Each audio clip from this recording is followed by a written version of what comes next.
Kayak ngomongnya aku capek, enggak, dosen lebih capek, tenang. Yang di balik layar tuh jauh lebih capek daripada kalian yang hanya menatap layar. Berinteraksi dengan mahasiswa itu adalah salah satu kebahagiaan tersendiri bagi pengajar. Luar biasa Mbak Tania.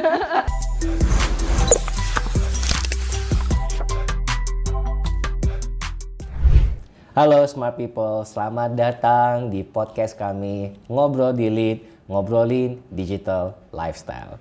Kali ini akan episode yang mungkin POV-nya berbeda dengan tamu yang sangat luar biasa spesial. Jadi mungkin sebelum saya menjelaskan dulu apa yang kita akan bahas hari ini, mungkin dari Mbak Tania bisa perkenalkan dulu kepada audiens kami. Oke, halo semua. Aku Tania, aku adalah eksekutif sekretaris di Center for Digital Society. Nah, selain jadi SE di CFDS, aku juga adalah seorang dosen penuh waktu di Departemen Ilmu Komunikasi Visipol UGM. Begitu. Oke. Jadi itu ya Smart People, Mbak Tania ini adalah Pak Bos kita, Bu Bos kita di CFDS, sekaligus salah satu dosen di Departemen Ilmu Komunikasi di Universitas Gajah Mada. Nah pas banget, jadi intinya topik kita kali ini Mbak, kita kemarin waktu itu sudah pernah recording sama podcast bersama dengan Restu, dan kita ngobrol tentang ya lika-liku kuliah di era pandemi. Tapi kan waktu itu POV-nya dari mahasiswa.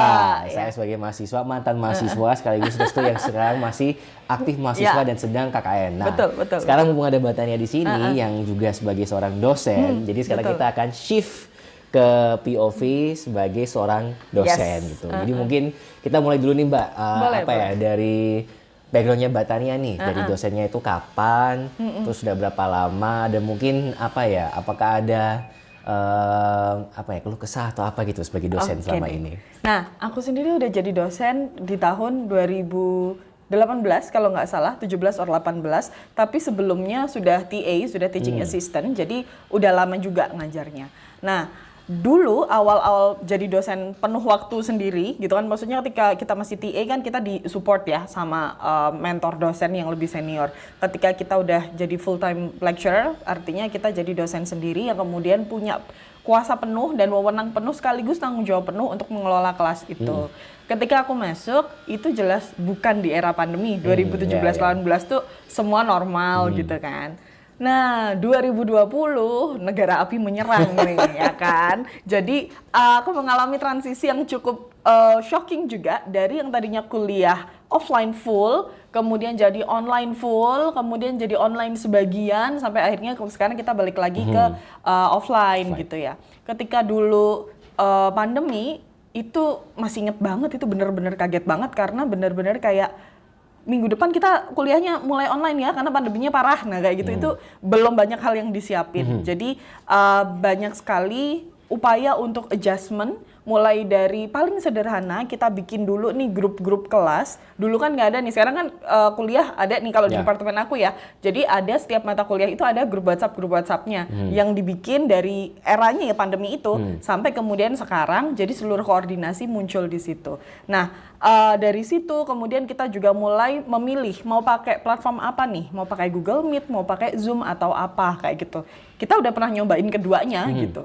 Dan kemudian bagaimana learning management system yang dipakai. Kalau dulu kan kita, ini saya nggak tahu teman-teman yang sekarang kayaknya sih udah beda nih platformnya itu kan. Jadi zaman dahulu kala, zaman dahulu lama banget ya, itu ada yang namanya Elisa. Jadi itu adalah learning management system. Oh, kita seumuran ya, berharap banget kita aku. juga pakai.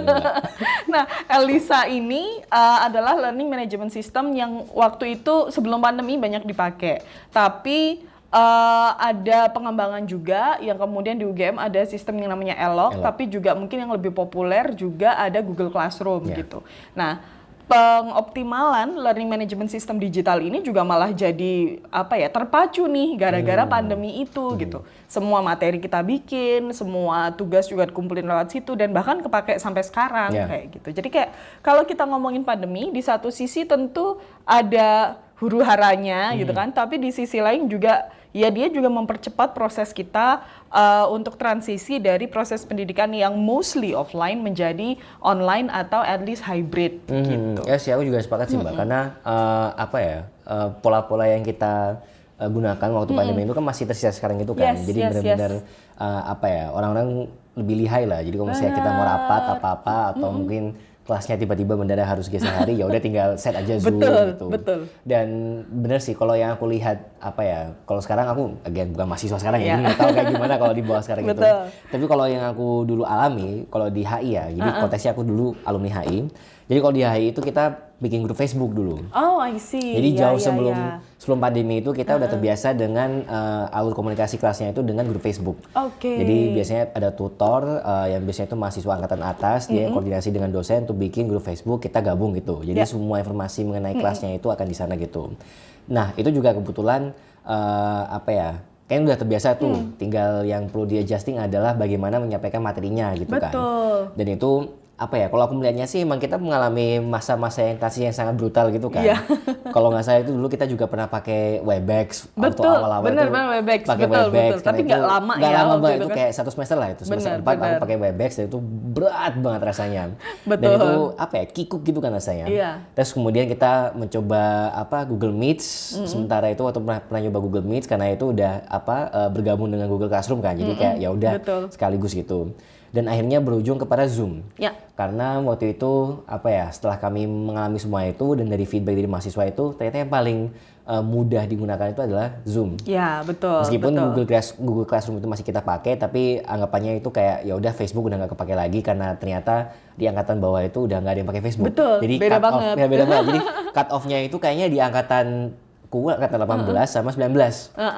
Setelah itu yang angkatan 20, 21 itu mereka udah tidak kenal dengan Facebook itu. Ya, betul. Sehingga ketika aku waktu itu sebagai tutor mau bikin grup Facebook itu pada bilang, "Kak, aku nggak punya Facebook. Gimana ini?" Kayak, "Oke, kalau gitu mungkin pakai ini aja deh, Google Classroom kalau gitu."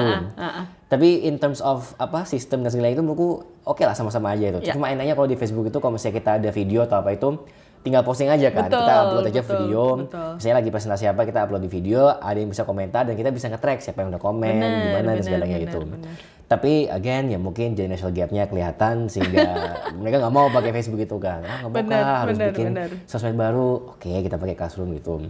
Tapi setelah itu kita tampung semua feedback-nya itu, Zoom-nya paling enak karena nggak tahu ya, kayak itu cukup ringan, bisa accessible di mana aja, pakai HP bisa, pakai semua device bisa, sama dia ada kamera sama mikrofon itu aman-aman aja gitu.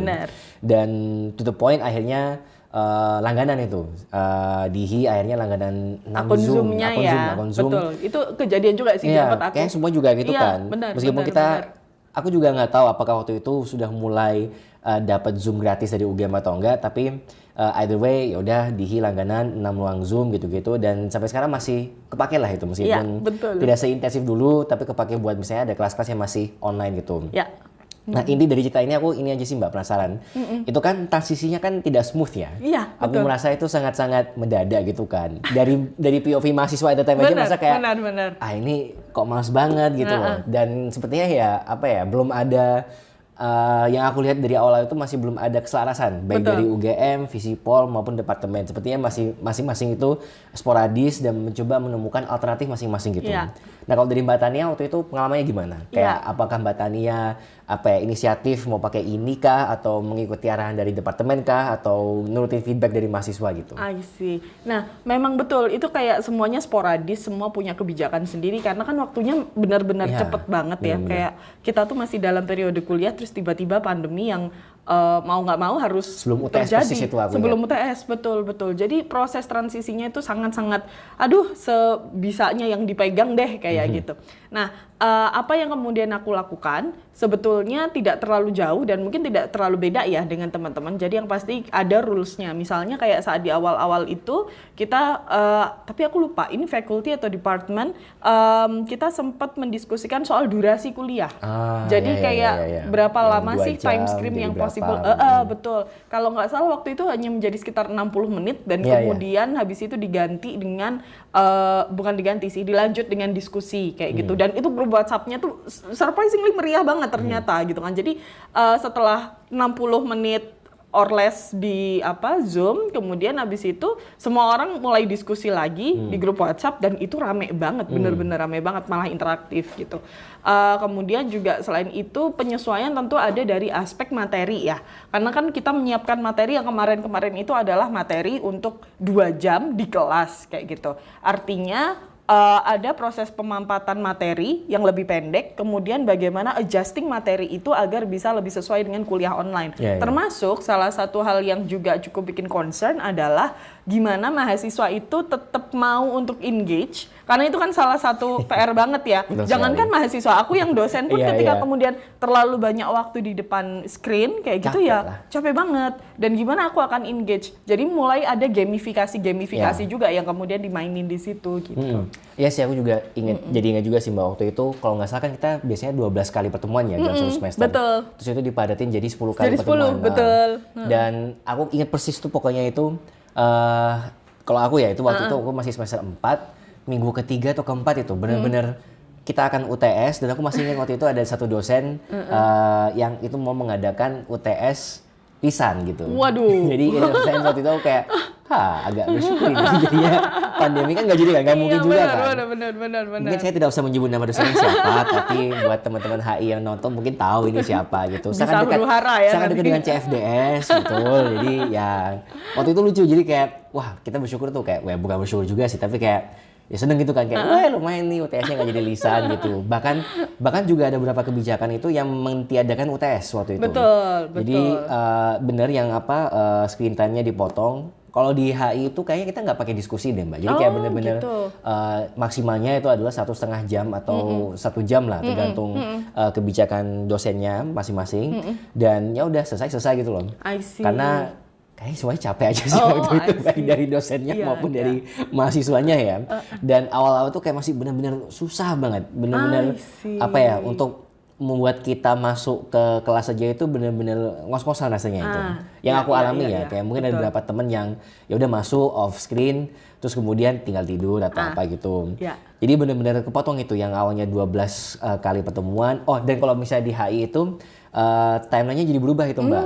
Kalau misalnya aku nggak tahu ya kalau di Ilkom gimana, tapi kalau di HI itu biasanya itu 4 kali pertemuan, terus 1 kali break 4 kali pertemuan, terus ada break lagi, terus terakhir lah gitu. Jadi jadwalnya itu nggak ngikut sama jadwalnya fakultas. Jadi kalau misalnya yang lain UTS kita masih break atau kelas gitu. Kalau misalnya yang aku paling ingat itu adalah UAS. UAS Visipol itu biasanya 2 atau 3 minggu lah itu timelinenya. Nah kalau di HI itu cuma seminggu 2 minggu gitu, karena kepotong sama break. Jadi kebanyakan itu ya of course karena pandemi ya mau tidak mau ya take home semua kan, ujian-ujiannya itu kayak cuma bikin esai dan segalanya gitu. Which sebagai mahasiswa itu sangat menguntungkan ya. Tapi kalau misalnya sebagai dosen gimana nih yang harus menghadapi paper yang banyak banget, terus kayak kemudian review tulisannya itu kayak gimana itu Mbak? Nah terkait soal tugas, kalau di komunikasi sebelum pandemi pun kita mayoritas itu take home. Jadi take home exam itu sesuatu yang cukup biasa ya di kita. Kemudian yang kedua adalah kalau tadi di HI kan selesai, terus udah memang selesai gitu ya. Nah itu menariknya di awal-awal itu justru inisiasi diskusi itu muncul dari mahasiswa.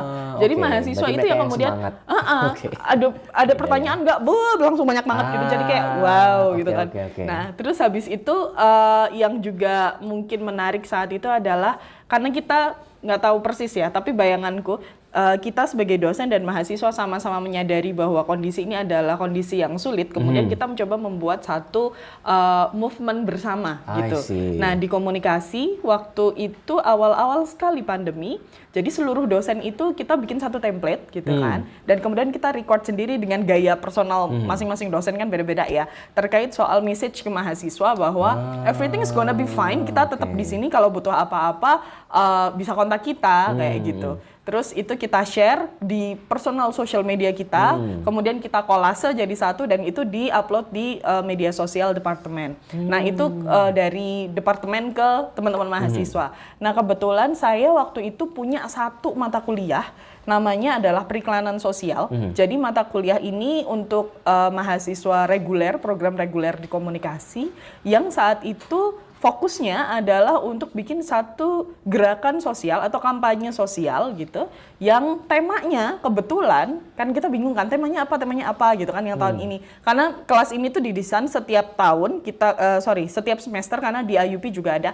Itu tuh kita mencoba untuk mengajak teman-teman mahasiswa untuk melihat problem sosial yang real di sekitar kehidupan mereka, khususnya di kampus gitu, dan kemudian mereka kita minta untuk bikin satu kampanye untuk membantu menyelesaikan social problem tersebut.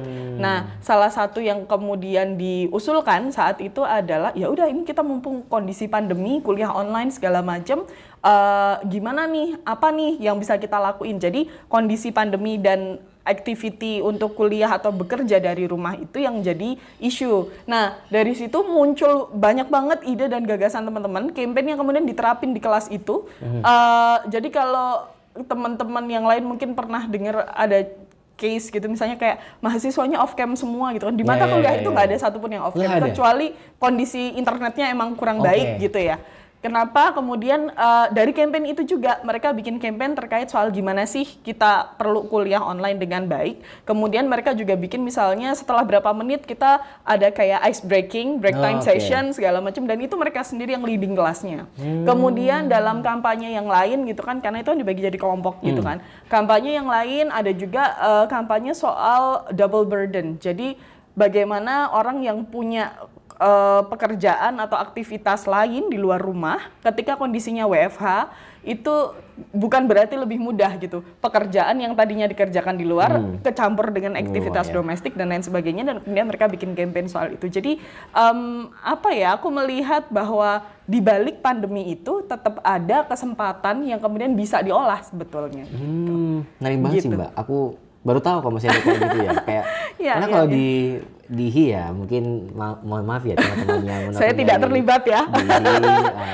Saya sebagai alumni harus jujur, nggak ada kayak gitu Mbak Didi. Kebetulan mungkin karena mata kuliahnya memang arahnya ke sana, jadi kok ya kebetulan aja gitu mungkin ya. Itu bagus sih, dalam arti kan inisiatifnya itu kan muncul dari mahasiswa, dosen juga ikut, dan kayak bahkan dosen-dosen bikin kayak semacam words of affirmation kayak be okay, itu menurutku bagus karena nggak tahu ya, kayaknya di HI nggak ada waktu itu. Belum mungkin. Belum. Pun juga ada. Atau nggak usah aja, jangan pandemi lagi, bahaya. Pandemi lagi kan, pun juga udah agak telat ya, mohon maaf smart people.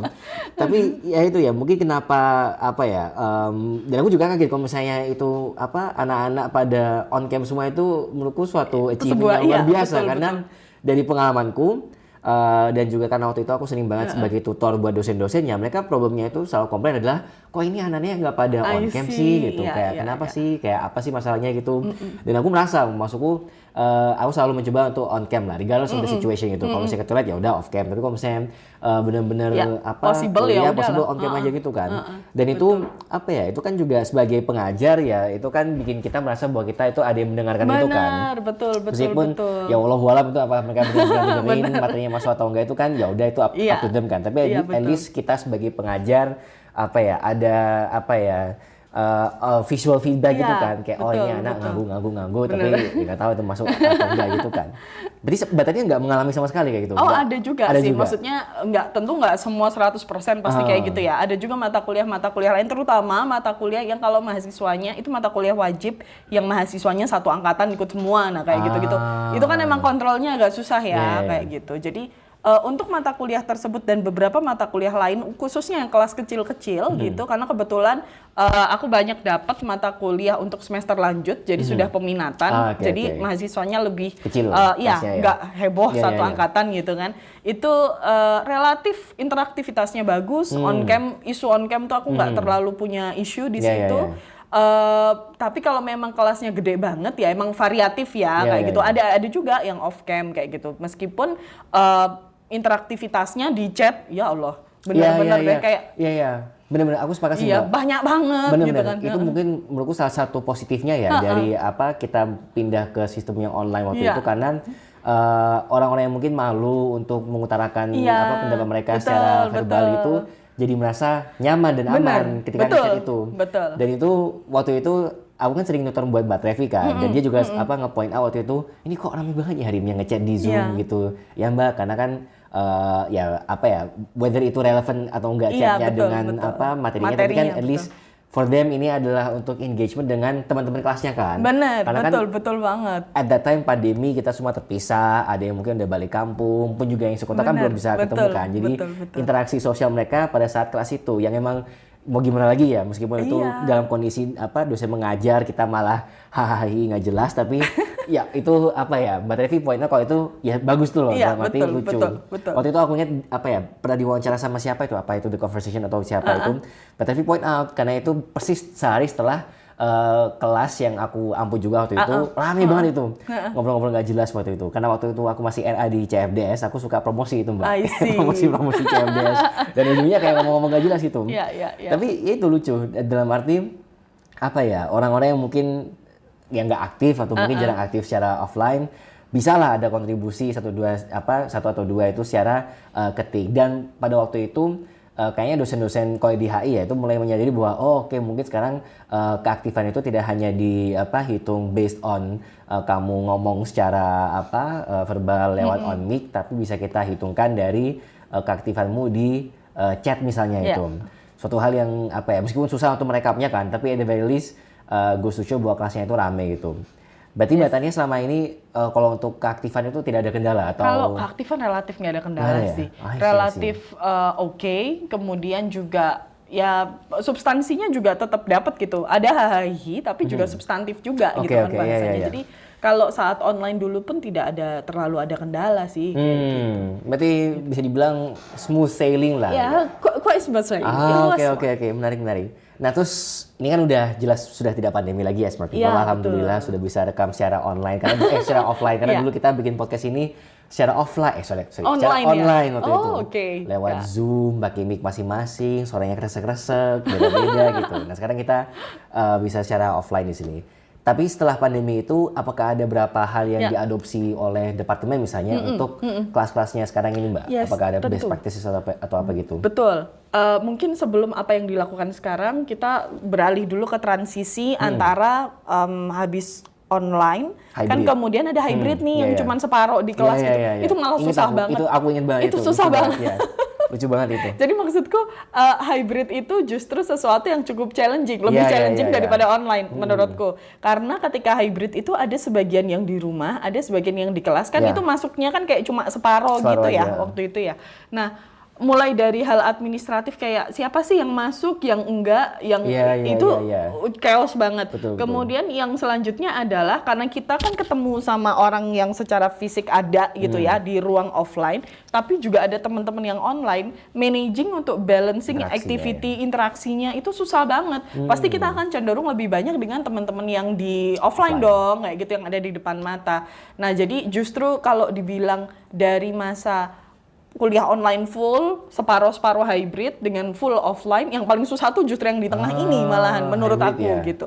Tapi ada tentu saja hal-hal yang kemudian tetap diadopsi sampai sekarang. Misalnya kayak tadi ketika kemudian lagi nggak memungkinkan untuk bikin kelas, kita tetap bisa Zoom kayak gitu. Kemudian yang kedua misalnya untuk kuliah praktisi. Jadi kita punya kuliah praktisi banyak banget. Dan salah satu kendala kita karena UGM di Jogja, praktisinya tuh banyaknya nggak di Jogja.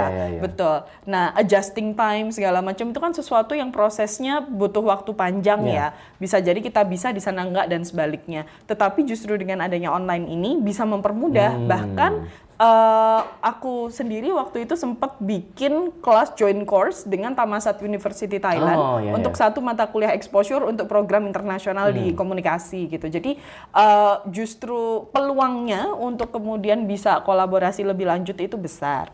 Kemudian hal lain adalah ujian misalnya. Jadi kami itu punya mata kuliah seminar proposal, kan, yang kemudian diselenggarakan serentak untuk semua mahasiswa program S1, S2, S3.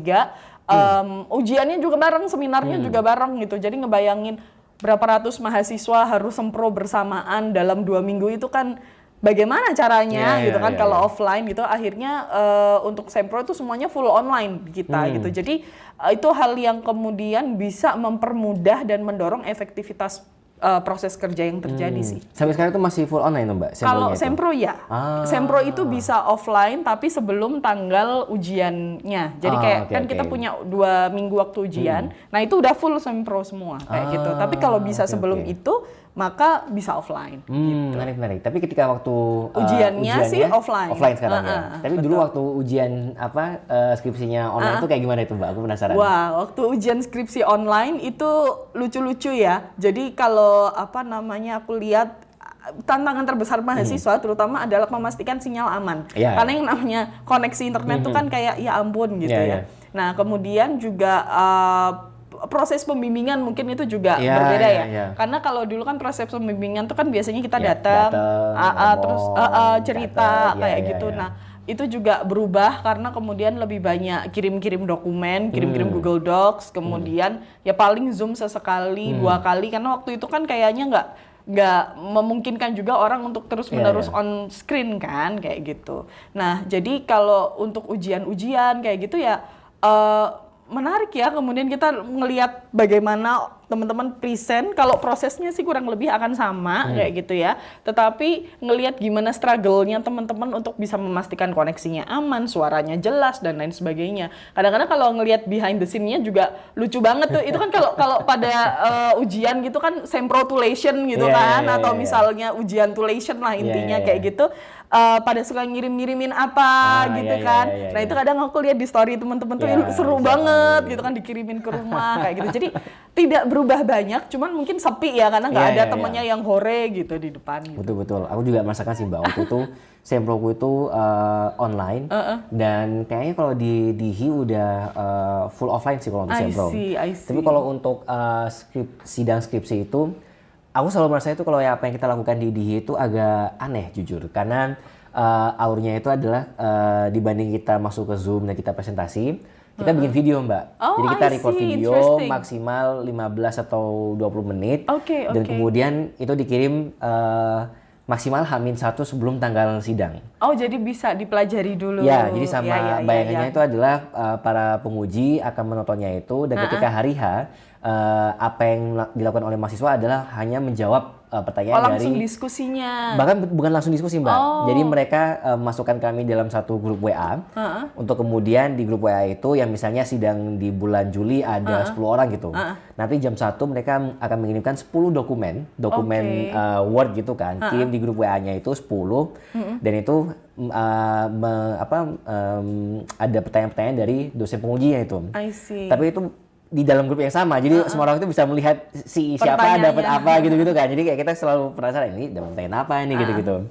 Terus habis itu kita diberi waktu 1 jam untuk menjawab kembali pertanyaan tersebut Yes. dan kita mengirim kembali dokumen yang sama di grup yang sama gitu. Oke. Jadi menurutku prosesnya cukup transparan sih. Kayak dalam arti kita bisa melihat siapa yang sudah mengirim, siapa yang Betul, belum betul, gitu. betul, Tapi at the same time kita juga bisa melihat ini jawabannya kayak gimana I nih see. orang-orang itu kan. Jadi kayak Kayaknya udah dapat bocoran jawabannya. ini gitu kan lucu kan. Jadi kayak bisa bayangin kayak oh si ini dapat pertanyaan ini jawabnya gini gitu Iya, kan. iya, Meskipun iya. kita sebagai mahasiswa sih kita nggak ngapain sih dengan informasi tersebut gitu kan. Kayak jujur bodo amat gitu loh kayak ya udah kamu bisa jawab atau enggak itu ya udah gitu.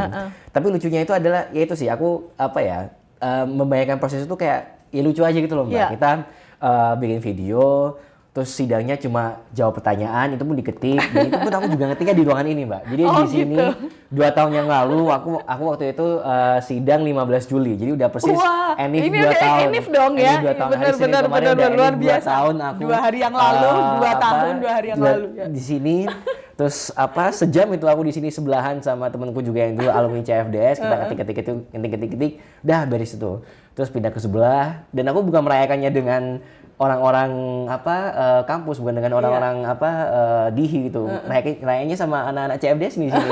Sama Mas Adat, sama Mbak Trevi Luar gitu. biasa. Dikasih apa itu waktu itu sama Mas Adat. Jadi kayak dan ya udah itu kayak pengalamannya cukup lucu dan ternyata itu masih digunakan oleh Dihi sampai sekarang Mbak. I see. Jadi sekarang Oke, itu nice, sidangnya nice. itu masih agak semi hybrid lah gitu. Mereka tetap meminta mahasiswanya untuk mengirim video, tapi juga ada sidang secara offline masih full. Jadi mereka bikin Oke. video maksimal sehari sebelum dan ketika hari H depends apakah dosennya mau mereka present lagi atau oke. langsung Diskusinya jawab pertanyaan tadi gitu. ya. Menurutku it's okay gitu kan, menarik sih. Cuma kayak the essence bahwa ini adalah your thesis defense itu kayak menghilang gitu loh. Jadi kayak bener-bener nggak tegang tapi juga nggak santai gitu sih Mbak. Kayak ya udah cuma jawab pertanyaan 1 jam, ngetik hahi gitu-gitu dan ya kita masih bisa buka lagi skripsi kita, nyari-nyari jawaban. Jadi kayak Ya kayak cuma ngerjain tugas dalam waktu 1 jam gitu sih.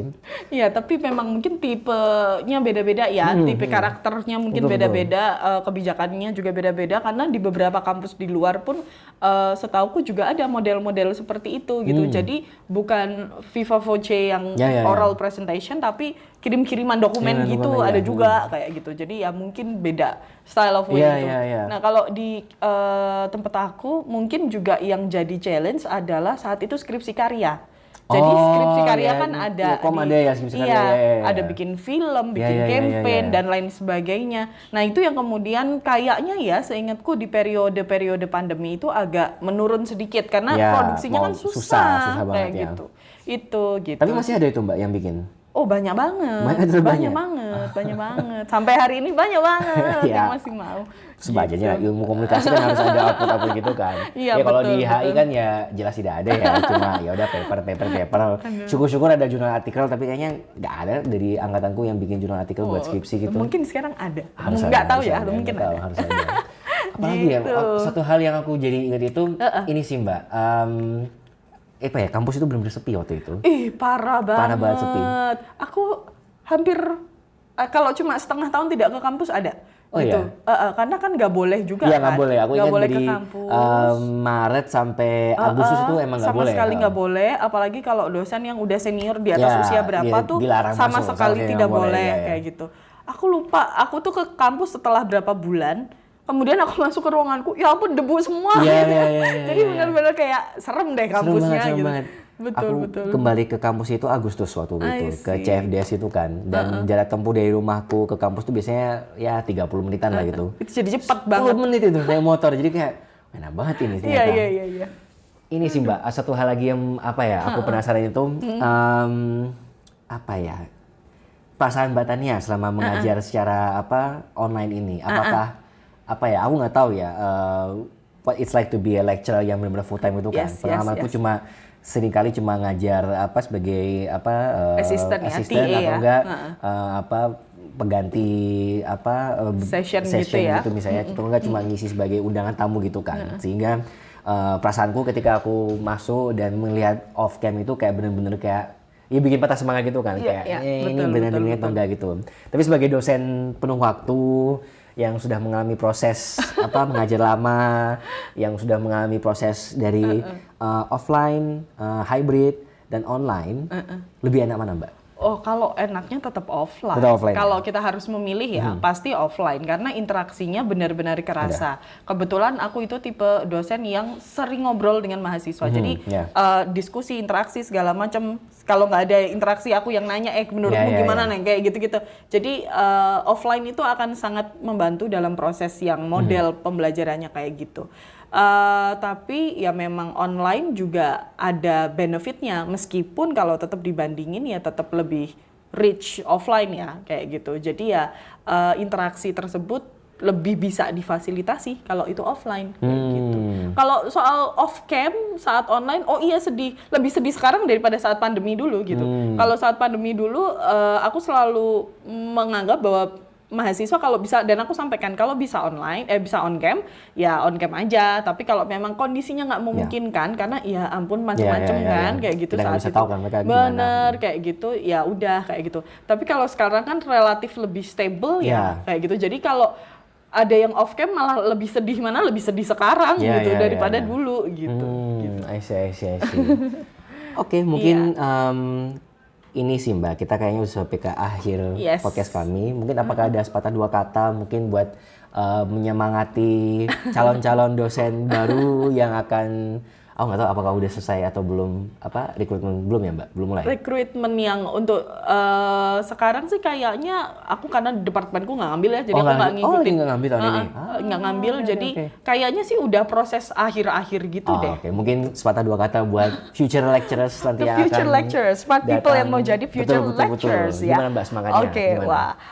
Yang pasti proses mengajar itu tuh nggak berhenti sampai di ruang kelas aja. Proses mengajar itu terjadi terus-menerus, bahkan jadi wajar juga ketika mahasiswa, apalagi kita ngomongin mahasiswa sekarang, terhubung setiap waktu. Jadi memang wajar ketika kemudian mereka banyak berkontak pada kita, tinggal rule of conduct-nya aja mau kayak gimana. Dan yang pasti jangan pernah capek untuk nemenin mahasiswa belajar, karena apapun kondisinya, online, offline, hybrid, sesusah apapun, berinteraksi dengan mahasiswa itu adalah salah satu kebahagiaan tersendiri bagi pengajar. Luar biasa Mbak Tania. Iya, itulah sepatah dua kata dari Mbak Tania Smart People sebagai dosen di ilmu komunikasi sekaligus juga sekretaris eksekutif kami. Kalau dari saya sebagai alumni dan mantan mahasiswa, jangan Dan rese. calon mahasiswa lagi. Insya Allah calon Amin. mahasiswa, amin. Jangan rese sama dosen-dosen kalian. Mereka itu capek. Kayak ngomongnya aku capek, enggak, dosen lebih capek, tenang. Yang di balik layar tuh jauh lebih capek daripada kalian yang hanya menatap layar gitu. Jadi semoga tidak ada keadaan seperti 4 tahun yang lalu pandemi ya, Iya, betul. Jangan lagi lah, itu benar-benar bikin capek. Tapi at the very least kalau misalnya teman-teman menghadapi di mana kalian harus online, ya appreciate lah kepada mereka yang jadi pembicara. Tidak hanya untuk konteks kuliah, tapi apalah itu misalnya rapat atau apa. Aku sih jujur prefernya kalau rapat on cam sih Mbak. Tapi mungkin some people prefernya off cam gitu, but that's okay. Agak ngalur ngidul, tapi intinya terima kasih Smart People sudah mendengarkan episode kita kali ini. Kemarin kita dengan Restu, jangan lupa nonton juga ya Smart People yang itu dari POV mahasiswa, sekarang yang ini POV dari dosen. Dan sampai jumpa di episode berikutnya. Jangan lupa juga follow semua kanal sosial media kami. Media sosial kami ada di @cfds_ugm untuk di Instagram dan di Twitter juga. Jangan lupa follow juga di Facebook kita yang semoga lebih diaktifkan kembali lagi di Center for Digital Society. Dan jangan lupa mendengar semua episode kita yang ada di podcast ini, ada di Spotify maupun di YouTube. Sampai jumpa berikutnya. Terima kasih Smart People. Dadah.